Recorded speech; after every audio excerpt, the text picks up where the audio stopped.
The wedding hall sparkled with lights, laughter echoed through the air, and everything looked perfect on the surface. But beneath the surface of joy and celebration, a silent storm was building, one that would change the hearts of everyone present. Among the guests sat a woman dressed simply, her hands folded neatly in her lap, her eyes watching quietly from the corner. That woman was Anna, the bride's mother. She didn't wear designer clothes, nor did she carry a branded handbag. She didn't speak much, didn't interrupt, and certainly didn't fit into the glittering crowd that now surrounded her daughter. But what no one knew was that this humble woman carried a story of strength far deeper than anyone could imagine. As the ceremony went on, some guests exchanged glances. Whispers floated from table to table. Who is she? Why does she look so plain? The laughter wasn't always joyful, it was sometimes sharp, mocking. The brides-in-laws, dressed in rich fabrics and gold, made their discomfort clear. Anna wasn't given a seat near the front, wasn't asked to join in photos, and was barely acknowledged. Even the bride, Emma, her own daughter, seemed distant, distracted by pleasing her new family and avoiding embarrassment. But Anna didn't complain. She smiled when ignored, stayed kind even when insulted, and kept quiet when others tried to push her aside. People thought her silence meant weakness. They couldn't have been more wrong. You see, Anna wasn't always this quiet, and she didn't come to the wedding just to be a guest. She had something important to share, something that would shake the very foundation of what everyone believed about her. As the evening wore on, tensions rose. The humiliation became more obvious, more cruel, more public. And just when it seemed like she would walk away quietly like she always did, Anna stood up.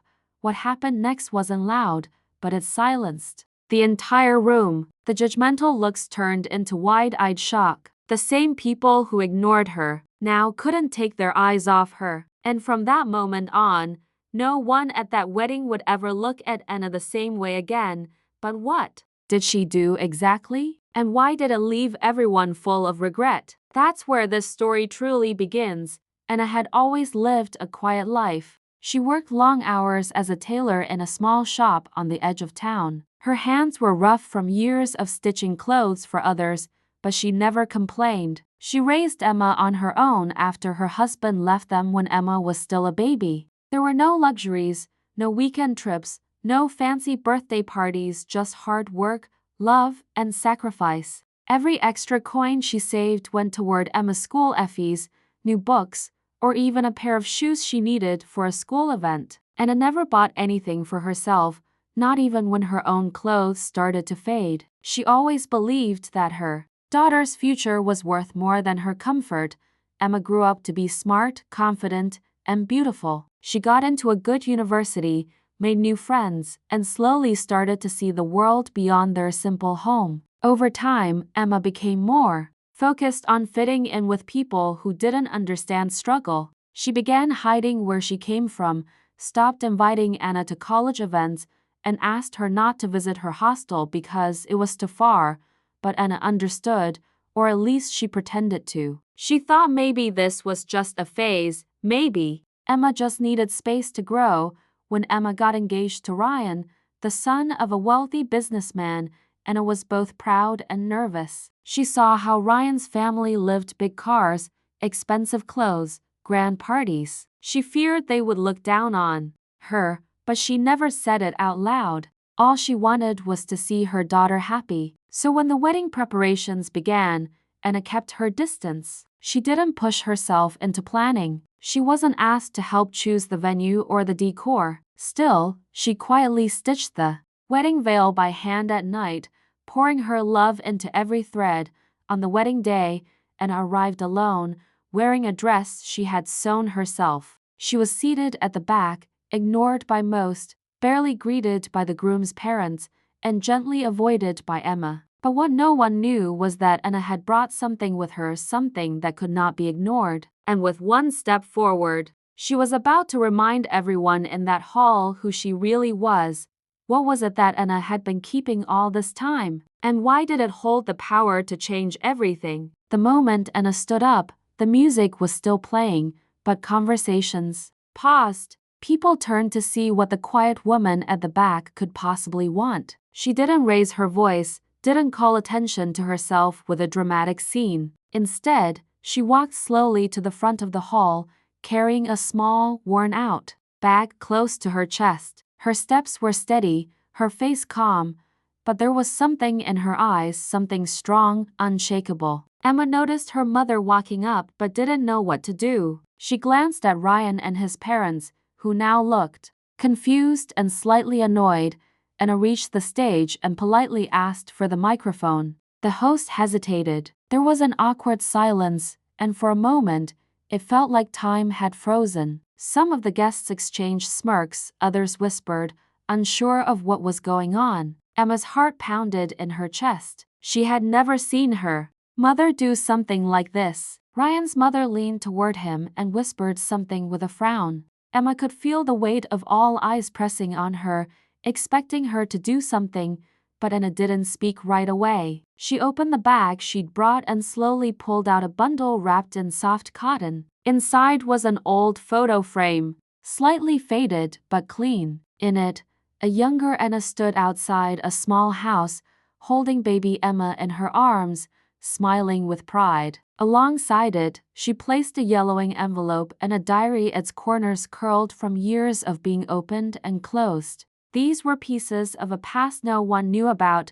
Whispers grew louder in the room. A few people tried to figure out what was going on, while others leaned in, curious. Emma froze. She recognized the envelope. It was the same one her mother always kept hidden in her drawer. She never knew what it was for. Ryan's father, now visibly uncomfortable, stepped back from the stage. Something about the diary seemed to strike a chord with him. Anna looked around the hall, her voice finally rising, still calm but clear. Before you all continue with this celebration, I think it's time the truth is known, not to embarrass anyone, but to remind my daughter of who she is and what it took to bring her here. What truth was Anna about to reveal? And why was Ryan's father suddenly avoiding eye contact? Something deeper was unfolding, and this wedding was no longer just about vows and flowers. Ryan's father tried to speak, but the words caught in his throat. His usual confident posture collapsed under the weight of Anna's gaze. The room, now still as stone, waited for answers. Anna opened the envelope slowly and pulled out the letter inside. The paper was yellowed, but the handwriting was clear, bold, unmistakable. She didn't read it out loud yet. Instead, she looked at Emma and said quietly, "This letter was written before you were born, by the man standing next to your husband." Emma's mouth dropped open. "What are you talking about?" Her voice shook, confused and scared. Ryan's father turned pale. "This can't be happening," he muttered under his breath, stepping back. Anna held up the letter for the guests to see, not waving it dramatically but with the steady hands of someone who had waited years for this moment. "I worked for him before he had his business, before the money and the big house. I helped build his first shop. I gave him my savings when his family had turned away. He promised me he'd return it one day, with interest, but he never did. He built an empire on the backs of people like me, and when I asked for help years later, he pretended not to know me."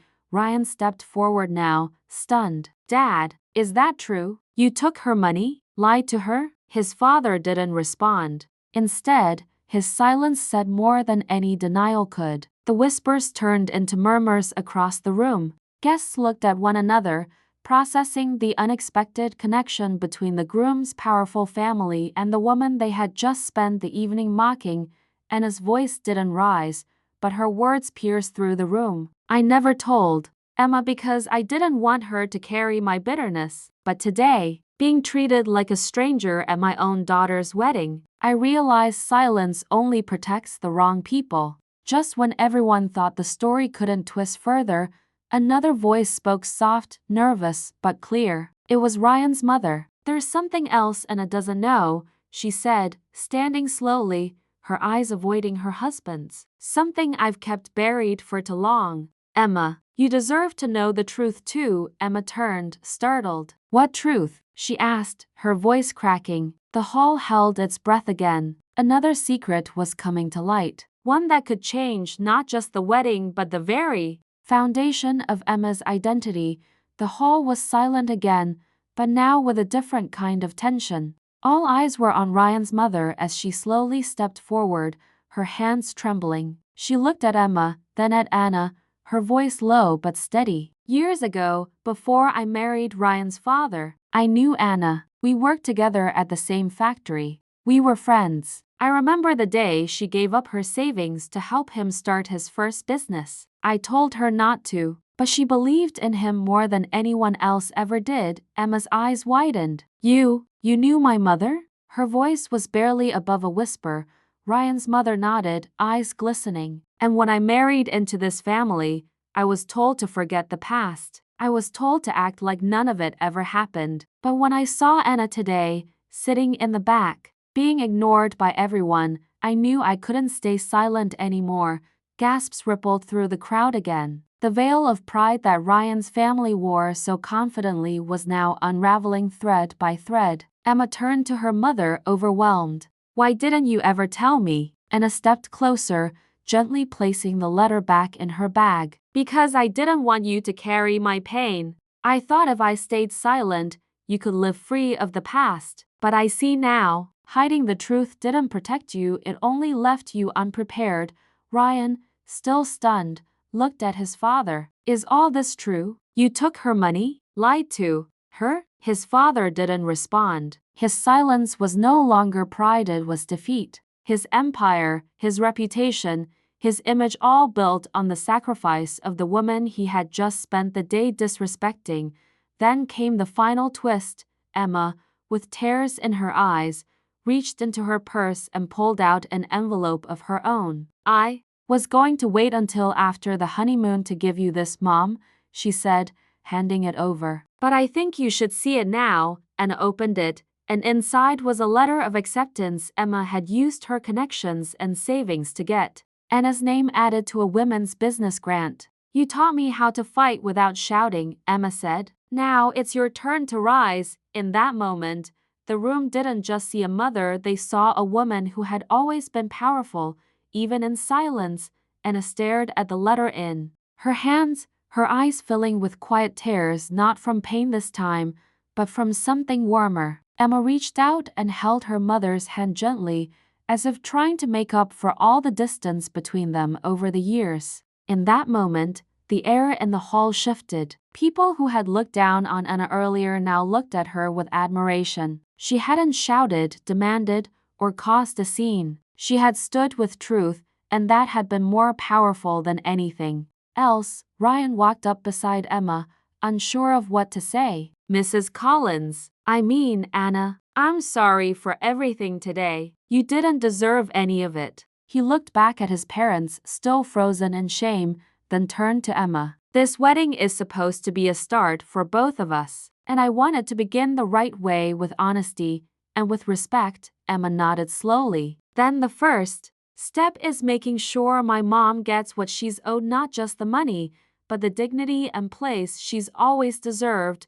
Ryan's mother stepped forward too, looking at Anna with regret. I should have spoken sooner. I stayed quiet when I should have stood by you. If you'll let me, I want to help with your business grant. You believed in us when we had nothing. It's time we return that trust. Anna gave a small nod, her voice soft. It's not about the money anymore. It's about being seen. And maybe now, Emma and I can truly begin again. Later that night, the wedding resumed, but it felt different. The guests were quieter, more thoughtful. People came up to Anna with genuine words, some with apologies, others simply to say they had been wrong. The spotlight wasn't just on the bride and groom anymore. It now shared space with a mother who had endured, who had loved quietly, and who had finally been heard. As the lights dimmed and the music played again, Anna sat beside her daughter, watching the celebration with calm pride. She had come in as the woman no one noticed. She left as the woman no one would ever forget.